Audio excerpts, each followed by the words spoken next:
Welcome back, my friends, to a show that never ends. Hi, it's Chris and welcome back to another video. Thank you very much for joining me. Now, recently I shared 12 albums that I haven't listened to for a very long time, and one of them was the debut album from British prog supergroup UK, a band that featured John Wetton and Bill Bruford, who previously played alongside each other in King Crimson, also Eddie Jobson, who played with Curved Air and Roxy Music, and a guitarist called Alan Holdsworth. And the song I spoke about last time was In the Dead of Night, 5.5 minutes, but it features a 1.5-minute solo by Alan Holdsworth that really elevates the song into something else.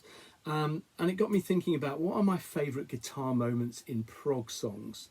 And it works out that In the Dead of Night doesn't even make it into my top 20. Here are my top 20. So first up, we've got a track from Brain Salad Surgery by ELP. This came out on Manticore Records in '73. Really, it's my favourite album by them, I think. Now, this is a band that obviously are dominated very much by the keyboard sound of Keith Emerson, but there's one track on here, it's called Carnival 9 Second Impression, that features some really good guitar solos from Greg Lake. And that's unusual for ELP because he doesn't feature highly in terms of guitar playing. It's very keyboard orientated, but a really, really good guitar moment on Carnival 9 Second Impression, which is their famous song. Welcome back, my friends, to a show that never ends. Next up is a band that I don't even know if they're prog. This is quite a proggy sounding song. They're kind of hard rock, psychedelic. This is their debut album from '72-3. It's Captain Beyond. Features Rod Evans, who was in Deep Purple, and a guy called Larry Reinhardt on guitar, who plays really well on the opening, plays well throughout the whole album, but on the opening track especially, Dancing Madly Backwards on a Sea of Air, really good prog song. Larry Reinhardt was previously with Iron Butterfly, and that's a really good track. That's an 18 or whatever it was. Next up is a band that I don't really care for that much, and the reason for that is I don't really like the flute very much. It's one up from a recorder, but the guitar work on the title track from this album is very good. So this is Jethro Tull and Aqualung, and Martin Barr plays a lovely solo on that, which really does elevate that song and that album. Next up, there are two versions of this band, a hippie trippy version of the band and a jazz fusion version of the band, and I'm choosing the hippie trippy one. And this is probably, I think, the last album from that version of the band. It's You by Gong, came out in the mid-70s. There's a couple of songs on here. This features Steve Hillage, and there's a couple of songs on here that his guitar is definitely to the fore. Master Builder, which he would reinvent later on in his career. But the song I'm choosing from here, a really good example of great guitar moments in a prog song, is The Isle of Everywhere, and that's by Gong from the album You. Got to have something by this band because I think they almost define this genre in many ways, certainly on their debut album In the Court of the Crimson King, King Crimson, featuring Robert Fripp. Now, he's a difficult listen, Robert Fripp, for me. I find his guitar style, his sound quite jarring, quite grating. But I did kind of like the combination of him and Tony Bellew on Discipline. I thought they worked really well together. Very, very different to this album. Very, very, very different. But the guitar work, although it's not lots of solos, the guitar work on the first track on side 2, which is Thila Hun Gijit, which is a catchy little title, is really good. Not so much about soloing, but really, really good guitar work. Next up is a band who I don't know massive amount. They're quite famous, a neo-prog band. This is their debut album, Script for a Jester's Tear. Debut album from Marillion. They brought out a single prior to this, Market Square Heroes, which was quite popular. He Knows You Know, Garden Party were also singles in the UK. But the track where the guitarist Steve Rothery really comes to the fore is The Web. It's great, and it's the guitar work on that, melodic and really well constructed solos, brilliant stuff. Steve Rothery from Marillion, The Web from Script for a Jester's Tear. Next up is a band that lots of hardcore prog fans will probably say aren't prog. I think their early stuff definitely is, and they're an American band, which, you know, can you be American and be a prog band? I don't know. I think fans of Kansas would say yes, you can. This is Song for America from mid-70s, and the song I'm choosing on here, which has brilliant guitar right at the back end of it, closes the album. Guitarist is called Kerry Livgren. There is another guitarist in the band, Rich Williams, I think, but Kerry Livgren plays a guitar solo on this. It's called Incommodro Hymn to the Atman. There's a very proggy title for you. Closes the album. The guitar work on that is sensational. That's Kansas at number 14. At 13, got to choose 9 Feet Underground from the album In the Land of Pink and Grey by Caravan. Love this cover. Brilliant cover. The track which has the guitar on it is all of one side, 9 Feet Underground. It's divided up into different tracks. I can't remember the track's name or the part of the song that features Pi Hastings' guitar on it, but it's wonderful. So if you've got a bit of time on your hands, it's 23 minutes long roughly, then listen to that. That's 9 Feet Underground by Caravan from the album In the Land of Pink and Grey. Next up is a band, the first exposure I ever had of this band was Davies on the Road Again from the album Watch. This is Man from Man's Earth band, which has a guy called Dave Flett playing guitar on it, good guitarist. He ended up in the touring version of Thin Lizzy just before I think Snowy White joined. So a really tidy guitarist. Also has Chris Slade, who played for a little short time in AC/DC. And there's a couple of songs on here with some great guitar moments, California certainly, and the back end of a song called Drowning on Dry Land, Fish Soup. Now Fish Soup was the B-side of Davies on the Road Again, although it was called Bouillabaisse. Some great guitar on that, but the really superb guitar from Dave Flett, I think, features on a song from this album. So more proggy. This is the Roaring Silence. This is the album that brought us Blinded by the Light. But the Road to Babylon has got some gorgeous guitar on it, and if you've not heard that, it's really worth listening to. So Man for Man's Earth band, featuring Dave Flett, The Road to Babylon from the Roaring Silence.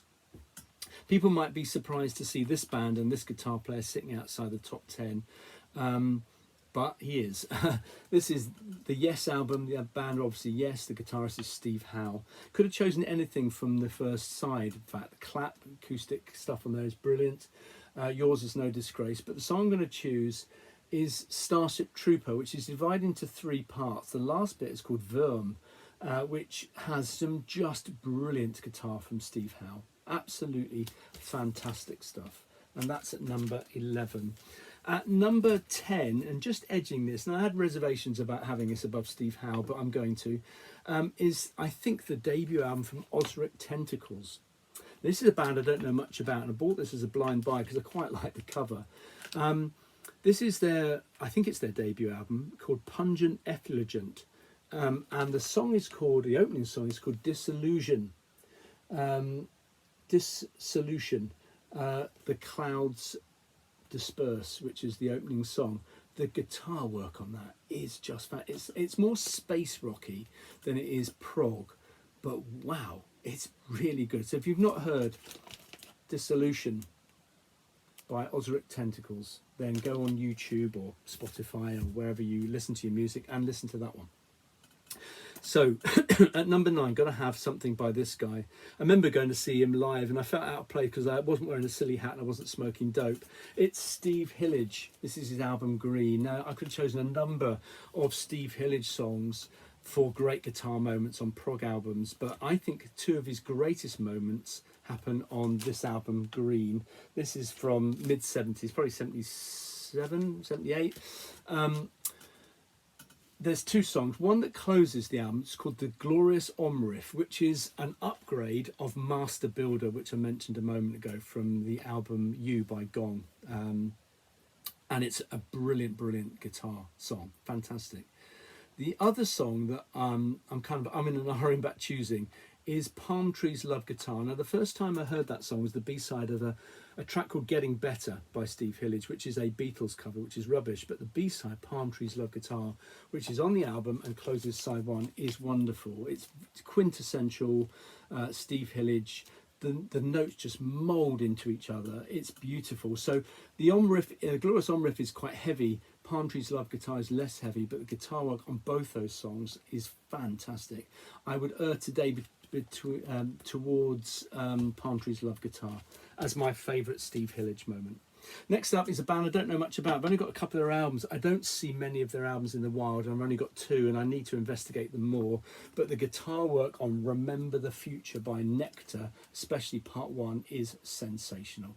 So this is a really good album. I really enjoyed this album. 2 songs on it, Remember the Future Part 1 on side 1 and Part 2 on side 2, although they are subdivided, of course, into little bits. And I can't remember the subdivision that has that great guitar moment in it, but it's in Part 1. So Nektar, Remember the Future Part 1. Listen to that. It's only 16.5 minutes long. Next up is a band you've got to include. If you're talking about guitar moments in prog songs, you have to include this guy. And so we're talking about Bill Nelson during his time with Be-Bop Deluxe. This is Live in the Air Age. Their live album, a single album, but it did have an EP with 3 extra songs on it. And I probably, if I was going to choose a song from here, it would be Adventures in a Yorkshire Landscape. The guitar work on that is off the chart. It's amazing. But for me, the greatest moment by Bill Nelson on a song actually comes from this album. This is probably their most famous album. I think it's their most successful album, Sunburst Finish. And the track is a homage to Jimi Hendrix. I think it's on side 1. It's called Crying to the Sky. The guitar work on that is just gorgeous. So there's my pick for Bill Nelson, Be-Bop Deluxe, Sunburst Finish, Crying to the Sky. Next up, I've got to have a track by this guy. He did play famously with the band. This is his, I don't know if it's 2nd or 3rd solo album. I did see him live. I didn't get him at the time, and I wish I could see him again, because I love this album now. This is Spectral Mornings by Steve Hackett. Now, I could have chosen the title track for one of the best Steve Hackett moments, solo moments. I could have chosen Clock, the Angel of Mons, but the opening track, Every Day, which is the best song Genesis never recorded, is just brilliant. The guitar work on it is just superb, and I think this is a really good album. It's my favourite solo album by Steve Hackett. There may be others that you prefer. This is my favourite. But Every Day, the guitar work on that, if you've not heard it, oh God, it's amazing. Next up is the first ever prog album I ever bought. In fact, the first prog album I probably ever heard, and the first prog album I ever bought was this one, Moving Waves by Focus on Blue Thumb Records. This is the album that has Hocus Pocus. I could have chosen that song. Guitar work on that is great. The second side of this album is called Eruption, and it's divided up into several parts of the song. I can't remember which part it is that has just the most sensational guitar work from Jan Ackerman on it, but I'm not going to choose that as my favourite. My favourite song by Focus is just one long guitar piece, really, and it's brilliantly melodic. It came out as a single. I loved it back in '73 when it came out as a single. I still love it now. It's on Focus 3, and the track is probably one of their most famous songs outside of Hocus Pocus. It's Sylvia. I think the guitar work on that is fantastic. It's so melodic, it's so memorable, and I'll always love Sylvia by Focus. Okay, so next up is, that was number 5. This is number 4. I have to choose something by this particular guy, and his name is Andy Latimer. Plays with a band called Camel. Now, this is not the greatest Camel album ever. In fact, this was a kind of a change in their sound. This is Breathless, but Summer Lightning has a beautiful guitar solo on it. But if you're going to choose a solo from Andy Latimer, I'm guessing it has to come from this album, which is called I Can See Your House From Here, and the track is called Ice. It closes the album. The guitar work is absolutely brilliant. It will take your breath away. It is fantastic, and that's my number 4. At number 3, in many ways, I mean, this is seen as one of the greatest guitar solos of all time, and undeniably it probably is right up there, and that's Comfortably Numb off the album The Wall by Pink Floyd. It's not massively proggy, so I'm going to choose something that's slightly proggier, if you like, than that, and this is from an album which I prefer to The Wall, and this is probably my favourite song by them, and it comes from the album Wish You Were Here. And the opening song, and it closes the album as well, Shine On You Crazy Diamond, is the guitar work on that is just gorgeous. Dave Gilmour, the emotion in Comfortably Numb is amazing. But I love the guitar sound and the guitar work on Shine On You Crazy Diamond off Wish You Were Here. Oh, just breathtaking. So we're coming to the top two now. So what would be your top prog songs with great guitar moments? This is my number 2. So in second place, I've mentioned this guy already, and I'm going to mention him again, but in the context of the band that he became famous with. And that, of course, is Genesis and Steve Hackett. Now, Dancing with the Moonlit Night does have some brilliant guitar on it. But there's one track on here where the guitar solo, the emotion and the melody and the playing and the way the notes mould and melt into each other is glorious, is the Firth of Fifth. I often get that wrong. The Firth of Fifth.